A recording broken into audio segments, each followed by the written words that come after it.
Eu gostaria de chamar a sua atenção para entender esse texto. Provérbios 11:24. É interessante quando a palavra de Deus diz assim: ao que distribui mais lhe acrescenta, e ao que retém mais do que é justo é para a sua perda. Olha que versículo interessante, profundo, de difícil até compreensão. Porque o texto fala: o que distribui mais lhe acrescenta, e ao que retém mais do que é justo é para a sua perda. O texto vai falar de duas ações. A primeira ação é a de dar.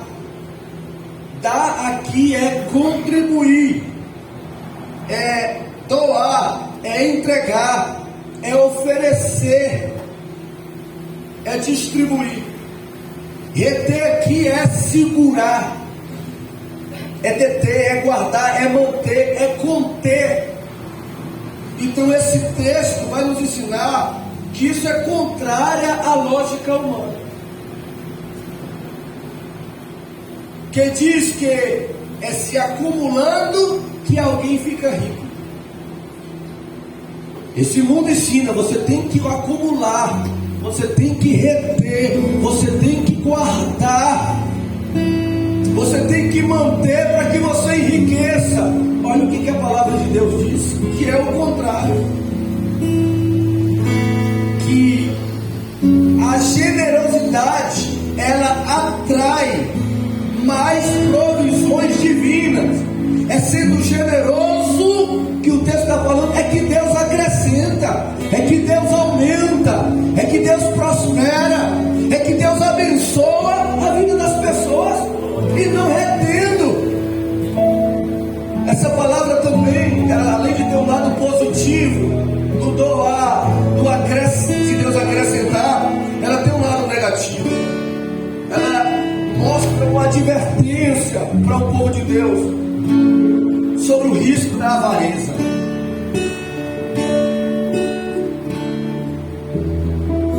Tentar, esse texto vai nos mostrar que tentar, que segurar excessivamente por medo, incredulidade ou egoísmo acabam resultando em danos, em prejuízos, em percas, irmãos. Por isso que a parte B fala assim: que aquele que retém aquilo que é justo, até o que tem perde. Então quem retém por esses motivos não lhe acrescenta, muito pelo contrário, diminui. E eu fiquei a pensar, irmãos, nessa palavra avareza. Isso que todos nós estamos sujeitos a entrar por esse caminho. E o Senhor me fez lembrar de um texto de Êxodo 18:21 do Antigo Testamento, que vai falar sobre a avareza. Vai falar bem assim: Jetro falando para Moisés: tu dentre todo o povo procura homens capazes, tementes a Deus, homens de verdade, que odeiam a avareza, e põe sobre eles por maiorais de 1000, maiorais de 100, maiorais de 50 e maiorais de 10.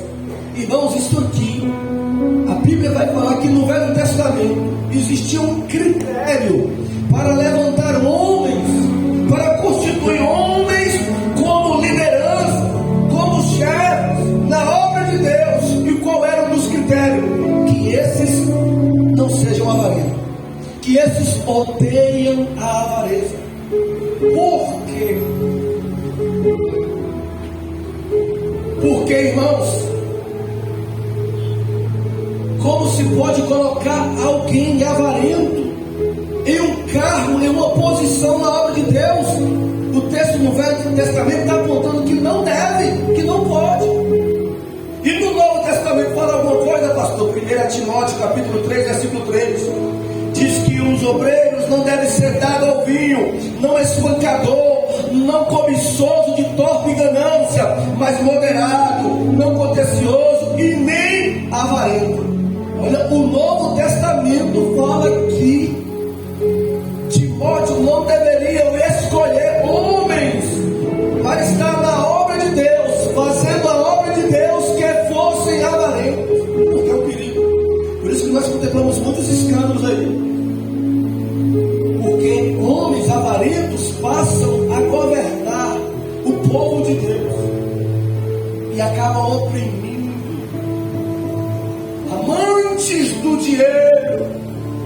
Paulo falou: olha, não pode. Mas o que é avareza? A avareza é um apego excessivo, mesquinho, só ao dinheiro. E esse sentimento de apego, ele se opõe para as pessoas contribuírem no reino de Deus. É esse sentimento que toma o coração de muitos cristãos, para que eles não dizimem e não ofertem na obra de Deus.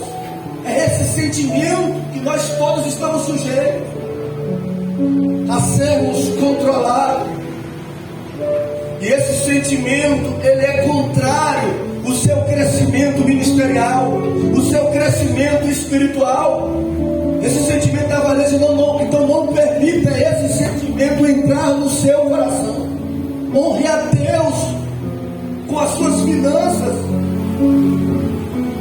Nós vamos ver que ele, além de se opor ao nosso ministério, se opõe ao nosso crescimento financeiro, à nossa prosperidade material, à nossa evolução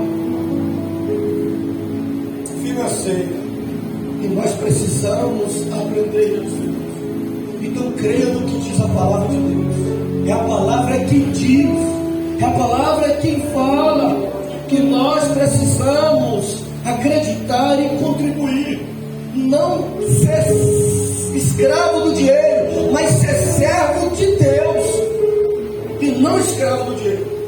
E a avareza, ela é tão inimiga sua, minha, nossa, que sabe o que ela quer? Além de fazer você não crescer ministerialmente, espiritualmente, financeiramente, sabe o que a avareza quer fazer comigo, com você? Lhe tirar do reino de Deus. Pasmo, mas é verdade. A avareza é tão inimiga nossa que ela quer nos tirar da nossa salvação, da onde Cristo nos colocou.